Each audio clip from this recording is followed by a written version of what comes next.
पर सीएम खट्टर ने की समीक्षा बैठक। मुख्यमंत्री मनोहर लाल ने नूंह में उत्पन्न हुई स्थिति पर बैठक की। सीएम ने कहा कि फिलहाल नूंह समेत सभी जगह स्थिति सामान्य है। कुल 5 लोगों की मौत की अभी तक सूचना है। नूंह में जो कुछ भी हुआ वो दुर्भाग्यपूर्ण है। किसी भी उपद्रवी को बख्शा नहीं जाएगा। सभी नागरिकों से अपील की कि शांति बहाली के लिए आगे आएं। ज्ञानेश्वरी ने वेट लिफ्टिंग में जीता सिल्वर मेडल। छत्तीसगढ़ के राजनांदगांव जिला में रहने वाली ज्ञानेश्वरी यादव ने दिल्ली में आयोजित एशियन यूथ और जूनियर वेट लिफ्टिंग चैंपियनशिप में महिलाओं के 49 भार वर्ग में रजत पदक अपने नाम किया है। ज्ञानेश्वरी ने youth and junior weight lifting championship में दूसरा स्थान हासिल किया। सिल्वर मेडल जीतकर ज्ञानेश्वरी यादव राजनांदगांव पहुंची, जहां शहर वासियों और व्यायामशाला के लोगों ने उनका जमकर स्वागत किया। इंदौर में 19 लाख रुपए की ब्राउन शुगर जब्त। नशे के अवैध कारोबार पर प्रहार करते हुए इंदौर पुलिस ने बीती रात 19 लाख रुपए की ब्राउन शुगर जब्त की है। पुलिस ने 2 आरोपियों को भी गिरफ्तार किया है। वहीं एक कार भी पुलिस के कब्जे में है। पुलिस ने आरोपियों को कोर्ट में पेश कर पुलिस रिमांड मांगी है। शहर का दायरा बढ़ने के साथ साथ इंदौर में अपराधों में भी बढ़ोतरी हो रही है और इन अपराधों को रोकने के लिए पुलिस लगातार काम भी कर रही है। स्वाति मालीवाल ने मणिपुर में की राष्ट्रपति शासन की मांग। दिल्ली महिला आयोग की अध्यक्ष स्वाति मालीवाल ने हिंसाग्रस्त मणिपुर दौरे को लेकर अपनी रिपोर्ट भारत की राष्ट्रपति द्रौपदी मुर्मू को भेज दी है। उन्होंने अपनी रिपोर्ट में बताया कि मणिपुर मई 2023 से जातीय संघर्षों से जूझ रहा है। परिणाम स्वरूप बड़ी संख्या में लोगों की जानें गई हैं। इसलिए मणिपुर में राष्ट्रपति शासन लगाने और मुख्यमंत्री एन बीरेन सिंह का इस्तीफा लेने की अपील की है। उन्होंने राष्ट्रपति से अपील की है कि पीएम नरेंद्र मोदी और उनके कैबिनेट मंत्रियों को मणिपुर का दौरा करना चाहिए। पटना हाईकोर्ट के फैसले पर तेजस्वी यादव ने दी प्रतिक्रिया। पटना उच्च न्यायालय ने बिहार में जाति आधारित गणना के राज्य सरकार के फैसले को चुनौती देने वाली सभी याचिकाएं मंगलवार को खारिज कर दी। हाईकोर्ट के फैसले के बाद डिप्टी सीएम तेजस्वी यादव ने ट्वीट किया। उन्होंने कहा, हमारी सरकार के जाति आधारित सर्वे से प्रामाणिक, विश्वसनीय और वैज्ञानिक आंकड़े प्राप्त होंगे। इससे अति पिछड़े, पिछड़े तथा सभी वर्गों के गरीबों को सर्वाधिक लाभ प्राप्त होगा। जातीय गणना आर्थिक न्याय की दिशा में बहुत बड़ा क्रांतिकारी कदम होगा। बिहार के हाजीपुर में बैंक लूट की बड़ी वारदात।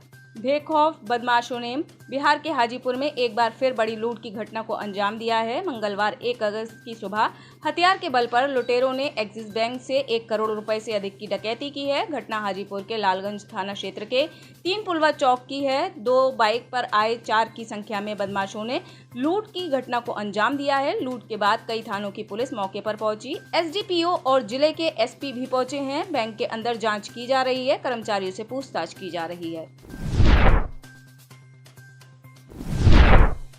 दिल्ली दंगा के हत्यारोपी को मिली जमानत। 3 साल पहले दिल्ली में एनआरसी और सीएए के मसले पर दंगा हुआ था। दिल्ली की एक अदालत ने 2020 में उत्तर पूर्वी दिल्ली में हुए सांप्रदायिक दंगों से जुड़े हत्या के एक मामले में कट्टर हिंदू एकता व्हाट्सएप ग्रुप के एक कथित सदस्य को सोमवार को जमानत दे दी।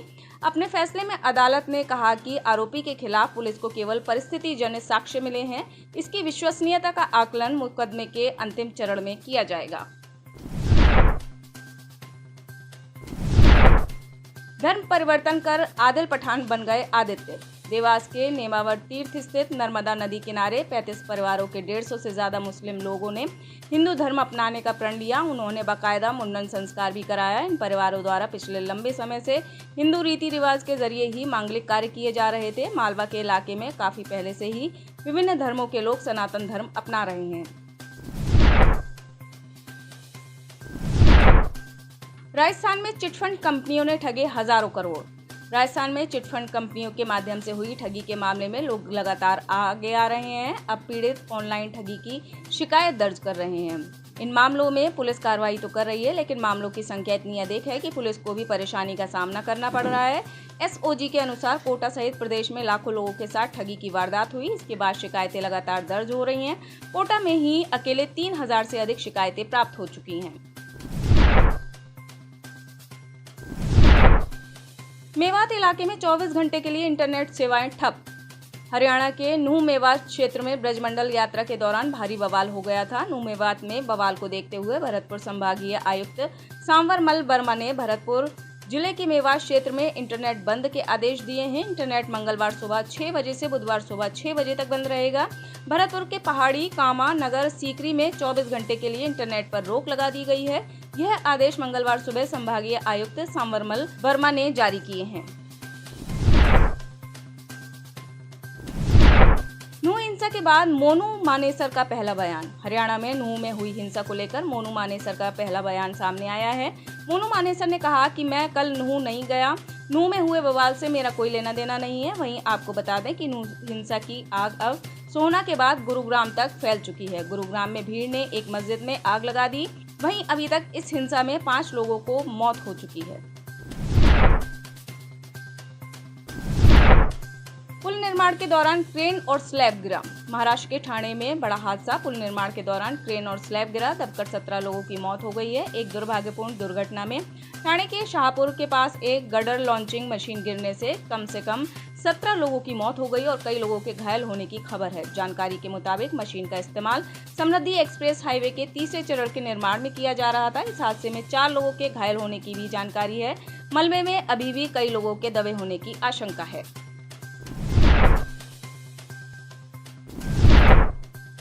रेप पीड़िता ने की आत्महत्या करने की कोशिश।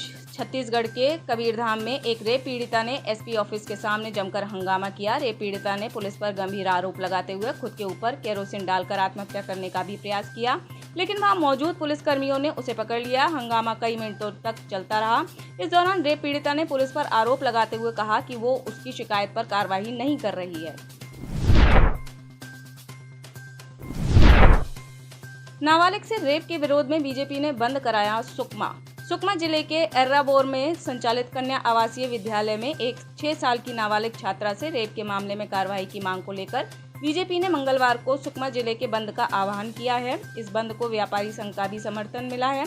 बीजेपी का कहना है कि इस मामले में और भी आरोपियों की गिरफ्तारी होनी है। छात्रा से रेप के मामले में केवल एक आरोपी ही नहीं बल्कि और भी लोग संलिप्त हैं, लेकिन पुलिस इनकी निष्पक्ष जांच नहीं कर रही है और इस मामले में केवल एक आरोपी को ही गिरफ्तार किया गया है।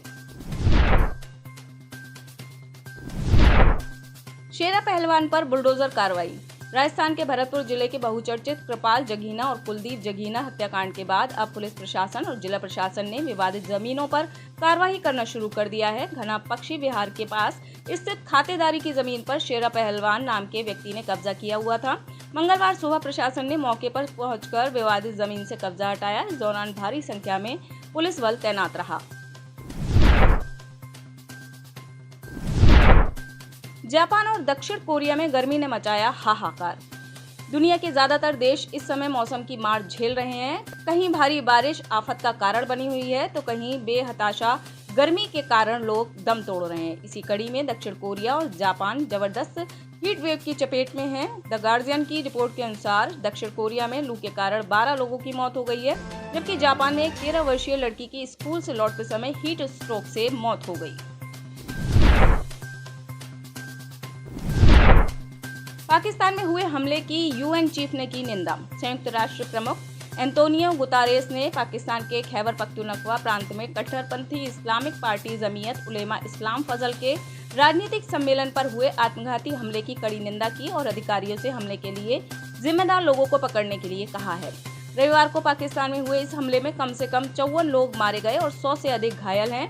प्रतिबंधित आतंकवादी समूह इस्लामिक स्टेट ने आत्मघाती हमले की जिम्मेदारी ली है। मिलिट्री सरकार ने आंग सान की को दी माफी। म्यांमार के सत्तारूढ़ जुंटा ने अपदस्थ नेता आंग सान सू की को कुछ मामलों में माफ कर दिया है। इस बात की जानकारी देश के सरकारी न्यूज एजेंसी ने मंगलवार 1 अगस्त को दी। आंग सान सू को आज से 2 साल पहले यानी 2021 को सैन्य तख्तापलट के तहत हिरासत में लिया गया था। आंग सान सू के ऊपर कुल 19 मामले दर्ज हैं। स्काई न्यूज की रिपोर्ट के मुताबिक उन्हें 5 मामलों में माफ किया गया है, जबकि 14 बाकी हैं। हालांकि उन्हें रिहा नहीं किया जाएगा। एलन मस्क को लगा बड़ा झटका। एलन मस्क के टेक ओवर करने के बाद ट्विटर लगातार सुर्खियों में रहा है। हाल फिलहाल में यह सोशल मीडिया प्लेटफॉर्म अपने नए लोगो को लेकर चर्चा का विषय बना हुआ है। दरअसल मस्क ने हाल ही में ट्विटर का लोगो बदल दिया था। अब ट्विटर पर दिखने वाली वर्ड की जगह एक्स साइन ने ले ली है। इस अहम बदलाव के बाद मस्क ने ट्विटर के सैन फ्रांसिस्को स्थित मुख्यालय पर भी एक्स का चिन्ह लगा दिया था, जिसे एक शिकायत के बाद अब हटा लिया गया है। पाकिस्तानी शख्स ने कराया सच्चाई से रूबरू।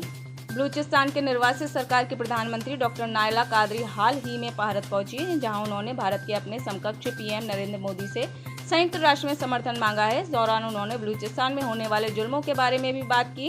हाल ही में महिला यूट्यूबर सना अमजद ने नायला कादरी के मांग को लेकर अवाम के बीच जाकर बलूचिस्तान के बारे में राय जाननी चाहिए।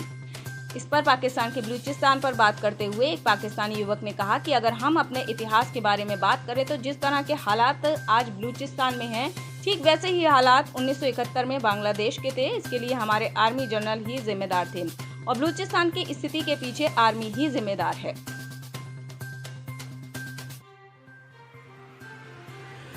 आप इस खबर के बारे में क्या सोचते हैं, हमें कमेंट सेक्शन में बताएं। साथ ही ब्रह्मास्त्र न्यूज को सब्सक्राइब और शेयर भी जरूर करें।